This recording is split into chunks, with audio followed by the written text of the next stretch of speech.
There are people who walk into a room and immediately sense the emotional temperature of the space. Before a single word is spoken, they notice the slight tension in someone's jaw across the table, the subtle shift in a friend's breathing, and the unspoken weight hanging in the heavy air. Most of society calls this being naturally gifted, or perhaps just being highly sensitive to the surrounding environment. It is not a mystical intuition or a lucky personality trait you are simply born with, but rather, it is a profound survival mechanism forged in the fires of unpredictability. They carry a quiet, invisible exhaustion, constantly absorbing the heavy emotional data of the world around them while pretending everything is perfectly fine. They feel a deep, unnameable ache, a profound tiredness from constantly reading between the lines and anticipating unseen storms. If you live with this kind of hyper-awareness, you already know the astronomical cost it demands from your daily energy reserves. You spend your days existing in a world built for loud, oblivious extroversion, where people move through life without a second thought about the ripples they create. You observe the micro-expressions, the suppressed sighs and the hidden agendas, silently carrying the emotional weight of everyone in the room on your own shoulders. This is where most people get it wrong about your quietness. They assume you are simply shy, aloof, or perhaps just completely disengaged from the social dynamic happening around you. They do not realize that your silence is not an absence of thought, but an absolute avalanche of cognitive processing. You are perpetually bracing for impact, trying to keep everyone comfortable and regulated so that you can finally feel safe yourself. You wonder why simple human interaction feels like walking through a minefield you can see perfectly, but cannot stop yourself from mapping with every single step. You watch your friends navigate crowded rooms with remarkable ease, effortlessly floating from one conversation to the next without a second thought, and you secretly wonder why your own brain refuses to let you enjoy the moment without constantly analyzing the hidden dangers and unspoken tensions. And at the end of the day, you collapse into bed, completely drained, feeling inexplicably guilty for having zero social battery left for the people who actually matter. If we go one layer deeper, psychology gives us a fascinating framework to understand exactly what is happening inside your mind. We are talking about something researchers are beginning to call traumatic intelligence. This is the rarest and perhaps the most demanding form of smart. It happens when your early environment, whether in childhood or during a deeply chaotic period of your life, lacked consistent emotional safety and predictability. Your nervous system, specifically the amygdala, had to adapt rapidly to survive the unpredictable moods or behaviors of others. Simultaneously, your prefrontal cortex learned to overanalyze every single social cue, trying to intellectualize the chaos to keep you one step ahead of the danger. In the framework of Polyvagal Theory, your nervous system became permanently locked in a state of sympathetic hyperarousal and deep environmental scanning. Every time someone raises their voice slightly or shifts their posture in a way that signals displeasure, your internal alarm system is triggered. Your body physically prepares to manage a crisis that may not even exist, flooding your system with adrenaline and cortisol just in case you need to intervene or escape.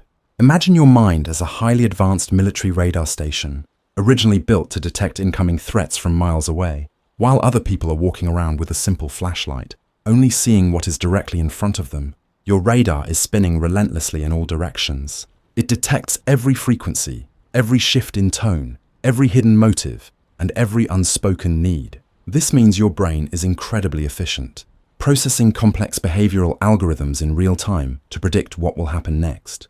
You are not broken, and your mind is not defective. Your brain is actually performing a masterclass in pattern recognition, executing the exact protective protocols it learned when you were vulnerable.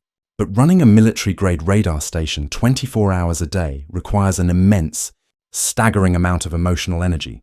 And what polyvagal theory also teaches us is that beneath that exhausting state of constant surveillance, there exists a deeper, calmer layer of your nervous system. This layer only activates in true, undeniable safety, and scientists call it the ventral vagal state. This is the profound biological shift where your breathing deepens, your heart rate slows down, and your muscles finally unclench. It is the sacred state of connection and peace that your exhausted body is desperately craving after a long day of high-alert observation. It is the place where your radar is finally allowed to go quiet, where your body remembers what it feels like to simply exist without the looming shadow of an impending threat. If this sounds like the explanation you have been searching for your entire life, welcome to the Quiet Psychology Club. This is a place where we do not try to fix your quietness, but instead, We seek to deeply understand the profound mechanics behind it. I remember standing in the middle of a brightly lit living room during a holiday gathering a few years ago. The music was playing entirely too loud, a jarring pop song with a heavy, repetitive bass line that seemed to vibrate directly against my ribs. There were perhaps 20 people crowded into the space, holding plastic cups, laughing too aggressively, and speaking over one another in a chaotic symphony of forced cheerfulness. I was pinned near the kitchen island, trapped in a superficial conversation, but my mind was miles away, intensely scanning the house. I could see a couple arguing silently in the corner through gritted teeth, their rigid body language screaming louder than the music. I could sense the host's mounting anxiety as she aggressively wiped down the countertops, masking her deep frustration with a strained plastic smile. Every emotion in that room felt like a physical weight pressing on my chest, compressing my lungs until breathing became a painful chore. The fluorescent overhead lights seemed to pulse against my retinas, and the ambient noise merged into an unbearable static inside my skull. I stood there nodding, holding a glass of water like a shield, desperately trying to appear normal and socially engaged. I set the glass down, slipped quietly through the heavy oak front door, and stepped out into the freezing, empty street. The immediate rush of cold, quiet air hit my face, and for the first time all evening, my radar finally stopped spinning. You have likely spent years fighting this exact same battle within yourself, hiding your exhaustion behind a polite smile. You force yourself to attend the loud events, to endure the draining conversations, and to stubbornly ignore your own desperate need for stillness. You carry an unbearable burden of guilt because you truly love your friends and family, yet being around them for extended periods leaves you feeling utterly depleted. Take a deep, slow breath and realize that you do not have to carry this immense weight alone anymore, because what you are experiencing is not a failure to cope. You have been told time and time again that you need to toughen up. Stop overthinking every little detail and simply relax. But your inability to ignore the emotional undercurrents of a room is not a flaw in your design. It is not a sign of weakness. It is a sign of profound emotional strength and unparalleled psychological intelligence. You have taken the chaos of your past and bravely alchemized it into a remarkable capacity for empathy, deep perception, and genuine human connection. Your mind learned how to protect you when no one else would. And that is a beautiful, triumphant testament to your own resilience. You possess the rare ability to see people for who they truly are, to hold space for their unspoken pain, and to beautifully understand the complexity of the human condition. It is time to finally stop apologizing for the boundaries you desperately need to set in order to function at your absolute best. You do not need to constantly prove your worth by being the ultimate peacekeeper, the silent therapist, or the eternal shock absorber for everyone else's chaotic emotions.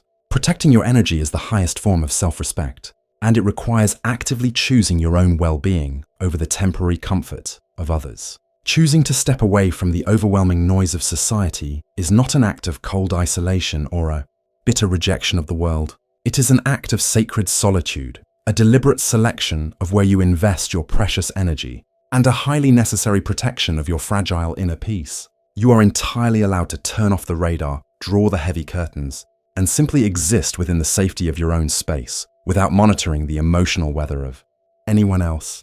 Your high-definition perception is an extraordinary and rare gift, but it is one you absolutely do not owe to the rest of the world at all times. Learn to save your valuable energy for the few who gently nourish your soul, rather than handing it over to those who carelessly drain you. So tonight, let the heavy armor of constant vigilance slide quietly off your tired shoulders. Give yourself permission to stop scanning the horizon for storms that have not yet arrived, and embrace the calm you have earned. Breathe deeply into the quiet, dark space you have so carefully created for yourself, knowing with absolute certainty that you are completely safe here. Your brilliant mind has worked beautifully and flawlessly to keep you alive all these years, and now it is finally allowed to rest.